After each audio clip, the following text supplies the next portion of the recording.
there, it is Jo from Minerva, and today I am here to do a sew along of the Merchant & Mills Florence dress and top. Merchant & Mills are an independent pattern company. Their clothing style is quite utilitarian, free and easy, quite a large size fitting so that you've got quite a lot of ease in your clothes, and that's to say the same for this top. So I'm going to make the top version. There is also a skirt. It's got a little button feature down the back and a really wide swing frill. So you really need to be making this in a fabric that has plenty of drape. The bust goes from 102 centimetres to 131, which is a size 6 to a size 18. It gives you top lengths, dress lengths, sleeve lengths, so you can measure those to your own body shape. Today I'm going to be making a size 12. The fabric I've chosen is a Minerva exclusive viscose challis. This one is called Daisy Dream. It's got a navy background and lots of daisy motifs on. Has it got a right way and a wrong way? I don't think so. Got the selvage edge here. I think you can either have it this way up or this way up. So you could turn your pieces on the grain line. Our viscose challis has a little bit of give in the width, but not a stretch, and it is straight on the straight grain. So you need to make sure that you cut your pattern pieces with the grain line on the straight grain. This has got a lovely drape, so when you put the frill around the waistline, you want the fabric to fold in on itself. You don't want anything too stiff. This is the linen viscose mix. This might give you a slightly different shape top because the frill will hold its shape a little bit at the bottom. But with a challis, you'll get a really smooth hemline.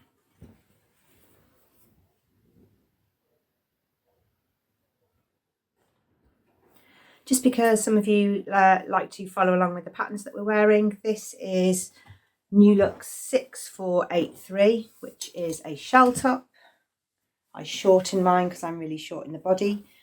Sometimes I put little splits at the side, depends. This is the square neckline version, and I've used painted peony in our linen viscose blend, which is an absolutely perfect fabric for a summer top. This used a very small amount. In fact, it has facings a different colour, so it really was just to use at the very last pieces. I cut this on the fold and I cut these next to it, so it used just literally from my hip to my length in fabric. It's a sew along, so let's get sewing. The tissue pieces are quite thin and light, so the folds really change the shape of the pattern, so make sure you've got everything flat.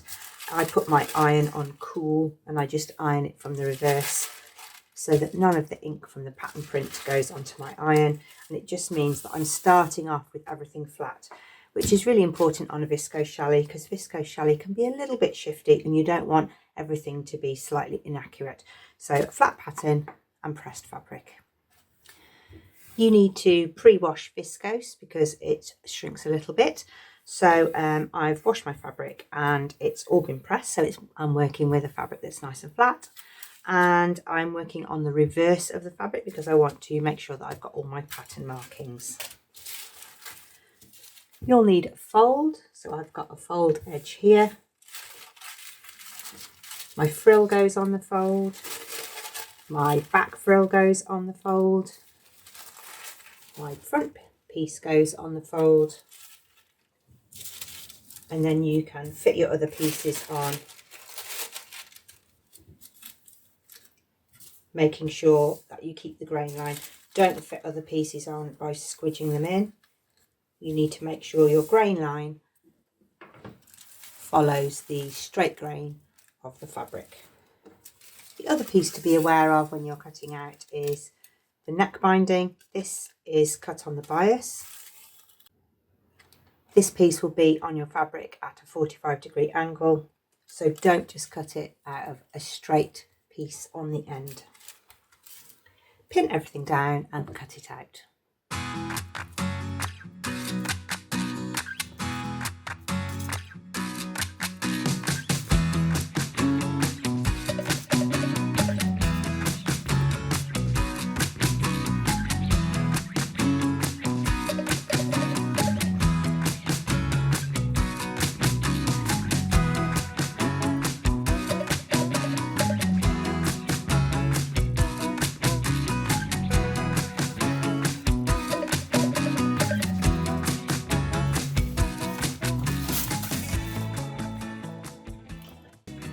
On your pattern markings, you can snip, or you can use tailor's tacks, or you can use a marking tool, chalk, air eraser, or water soluble. Because it's a 1.5 centimetre seam allowance, I'm going to snip today.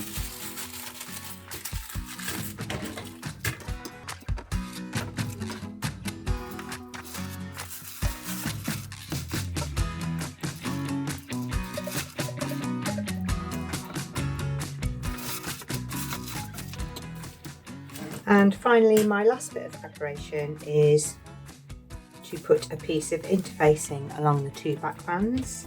So there's not a pattern piece for this, it's just a rectangle.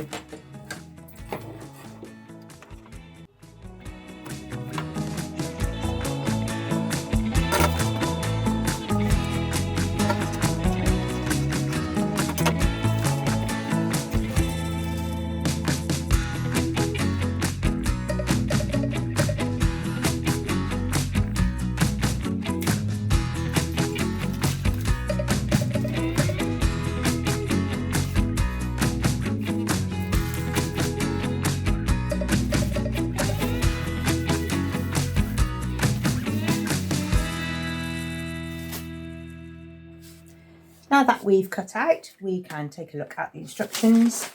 They come on a sheet. They've got brilliant diagrams, not too much writing, but a really clear picture showing the right side and the wrong side. And the first thing we're going to do is to stabilise along the hem. Because the hem is curved, then we've cut across the weave of the fabric, so we need to stop that stretching out, because when we put the weight of the frill on, we don't want our hemline where the frill joins the bodice to stretch out of shape. You can do this in a couple of ways. You can use a piece of cotton tape, stay tape, so you can put that within the seam allowance.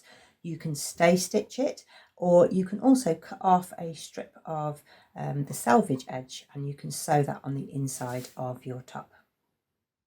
I've decided to stay stitch mine because I'm just making the top, so I won't have so much weight hanging from the bottom.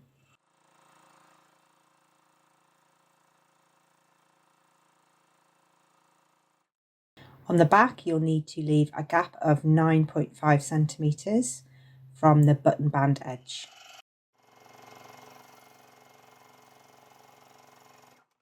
Stop at this point so that your stay stitching just goes with a little gap at the end, and you do the same on the other side.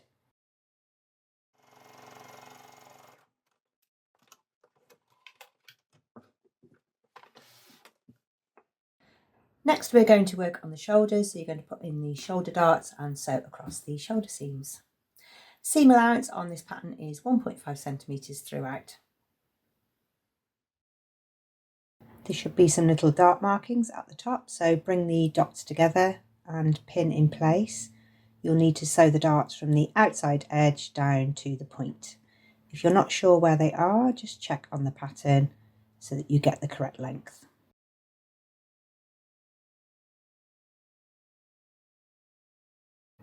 You're going to do the same on the other side as well, bringing the notches together.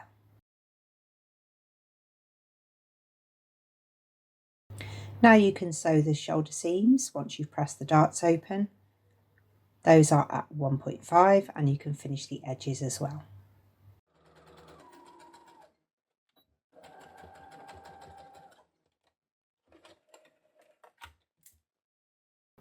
You can zigzag across here, or you can use an overlocker edge. You're going to put a neck binding on the inside neckline of your top. Make sure the piece that you cut at the cutting stage was cut on the bias. If you don't cut a piece on the bias, If you cut it on the straight grain, you will get a really wrinkly edge around your top. So you need your neck binding to stretch with the curve of your neckline. Press up 1 centimetre. I'm using a hot hammer because I can find that really accurate. And make sure you've pressed the edge up, but leave the notched edge unfolded because you'll need those notches for placing the neckband around the neck. Number 5 is to construct the button band on the back of the bodice pieces. So you'll need to be interfacing the edges so that we can put buttonholes and a button band on and bag them out. Fold back the button band right sides together, and you'll also fold the seam allowance of 1.5 along the raw edge. Make sure it's even all the way along. It's this part of the pattern here. Once you've done that, you can then put your neckband on. So you're looking for that first notch. It's near the end and it's not so clear from the picture, but that notch matches up with the edge of the fold for your button band, and then you'll find all the other notches are close to where they need to be. So there's one on the shoulder, one at this centre front,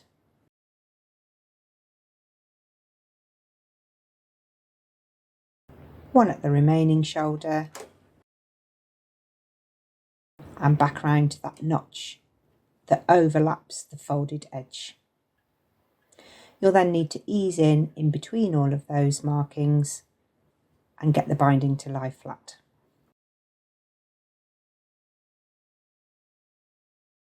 When you're all pinned in, you're going to sew this at 1 centimetre. Just check you've got 1 centimetre to work from and sew this on the machine, or you can tack first. You need to go across the end of the button band and then join into the neckband, sewing all of that at 1 centimetre.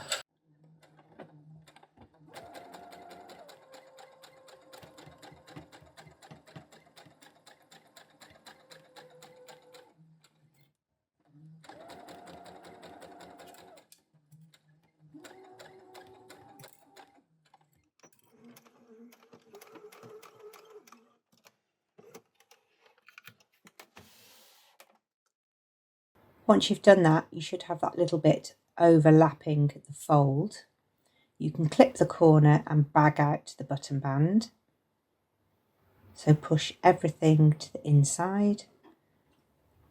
I'm using my seam gauge point turner just to get a neat edge.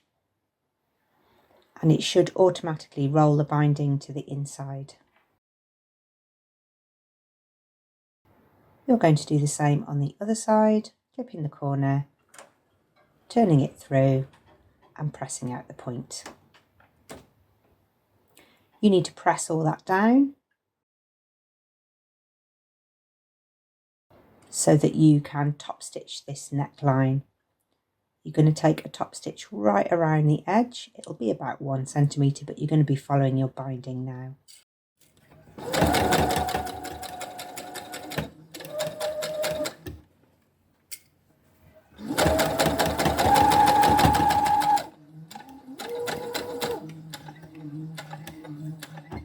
I'm getting a few shots in my fabric, so just before I sew the button band, I want to avoid these, so I'm going to change to a new needle. That should help. If it doesn't, I can use a sharps needle. Now it's time to sew along the button band, and I got a really good stitch line there with no shots in the fabric. You now need to put the buttonholes on. If you're not sure how to do this, you can check out a buttonhole tutorial with me over on our playlist. You might have an automatic buttonholer or a 3-step buttonholer. The buttons are listed below. They're navy blue, and I'm going to put those in the buttonholer foot.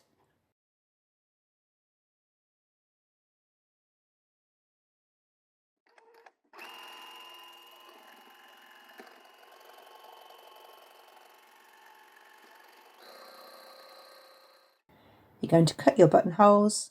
I'm using a seam ripper with a pin at the end so that the hole doesn't go too far.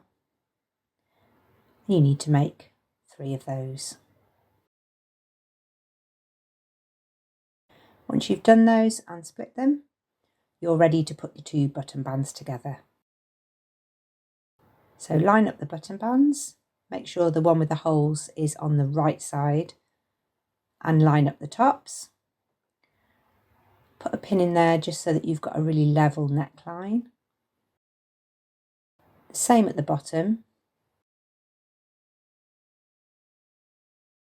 And it doesn't really matter if the bottom doesn't quite match up, it's more important that the top does.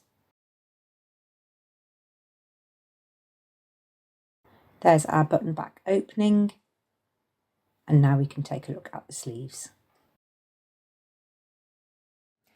I always like to switch around my sleeve construction, so if I can put a sleeve in flat, I will. So I'm going to put my sleeve in and then sew up the side seams, but if you prefer to put your sleeve in, a sleeve into a round sleeve hole, you sew up the side seams first. I like to put my sleeve in flat, it just seems easier to me, and then sew along the underarm of the sleeve and down the side. If you need some help setting in sleeves, you can check out our sleeve tutorial, but you need to make sure you've got the notches so that you know where to put your easing stitches. The easing stitches just pull up the sleeve head and they make it much easier to set in your sleeve. Make sure you get them the right way round. So one notch is for the front. There's a notch at the head that goes on the shoulder seam. A back notch has 2 little clips, 2 little markings, and then you can put a pin in each end. I just put these in roughly to start, and then I can adjust when I ease in the rest of the sleeve.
Once you've got both of your sleeves in,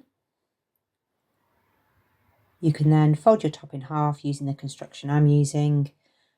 And I really like to do another little hack here, which is to press up my hem allowance on my sleeves now. So I give it a steam press. And then when I join up the sides of the sleeves and the sides of the top, it makes it really easy for hemming later. My next seam line will be under the sleeve and down the side.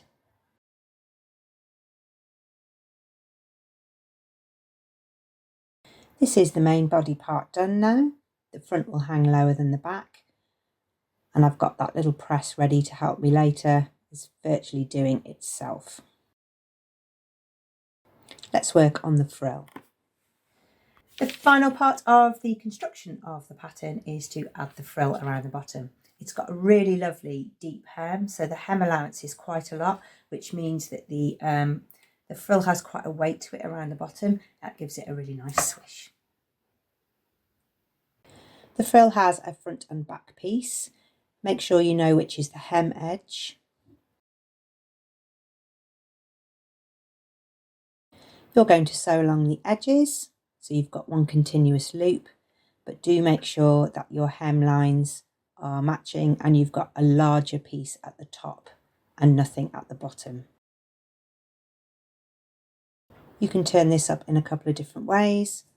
You can do a double-edged fold, so fold up by 1.5 centimeters and then fold up again. and then you're going to sew all the way around. I overlocked the edge of mine and then turned it up 4.5 centimetres, and it's made a really nice thick hem.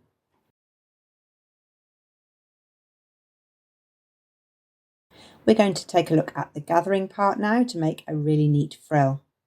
If you've not done gathers before, you can check out our gathering tutorial. There's a couple of different methods there. I like to use a cord.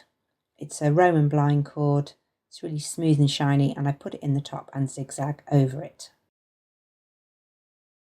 I'm on a zigzag stitch, a really wide zigzag. I can do mine at 6mm. And then I zigzag over the cord, but I don't catch the cord.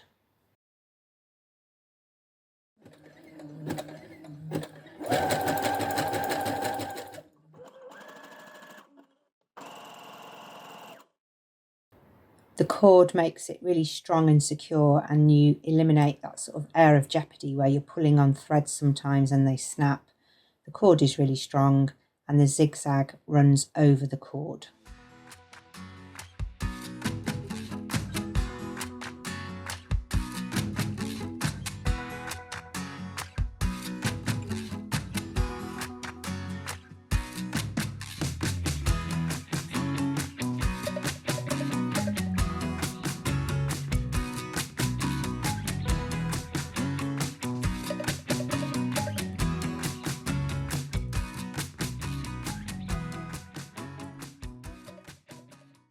Once you've adjusted your gathers and got them even, or you've made a really good estimate, you can match up the notches. There's one at the centre front, either side and at the back. I like to keep the gathers at the side seam to a minimum, so I have them a little bit flatter there so they don't stick out on my hips, but that's a personal preference. And I haven't quite got it matched up, but I'm just getting the main points in. I can continue to adjust the gathers by pulling on the cords. I like to sew from the gathered side. If I sew from the flat side, it looks all flat, and then from this side sometimes I get a sort of little kink or I catch the fabric. So from this side I can keep the gathers even.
We've just got the sleeves left to do and to place on our buttons.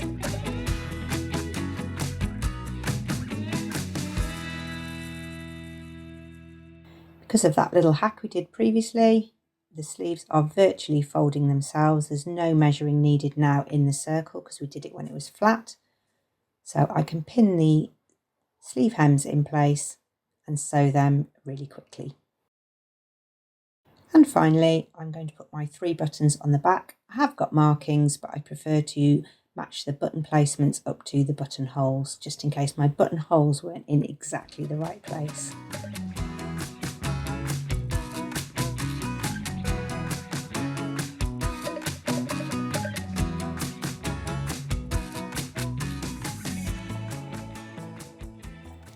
The hem's done, and that means your top is finished. Let's put it on and see what it looks like. So here's the top finished. We've got a longer back, so the frill is longer at the back, shorter at the front, lovely and swingy. It's got quite a close neck, really nice shoulders, Those sleeve hems were a dream once I'd pre-pressed them. The pattern is for a woven fabric, so you could use a challis, you could use a cotton lawn, but you'd get a slightly more structured one, so maybe you could make a bit more of a feature of the frill. You could use a soft cotton gauze, you could use any kind of lightweight voile or anything that still gives you a little bit of lightness. If you make it in a cotton poplin, you'll get a really different feel. It will be quite firm and stiff, and you won't get that swing. You might get it sticking out at the back. There's lots of wearing ease across the waist, but really nice and fitted across the shoulders, so it's not hanging off everywhere. It feels like a free and easy style without being oversized.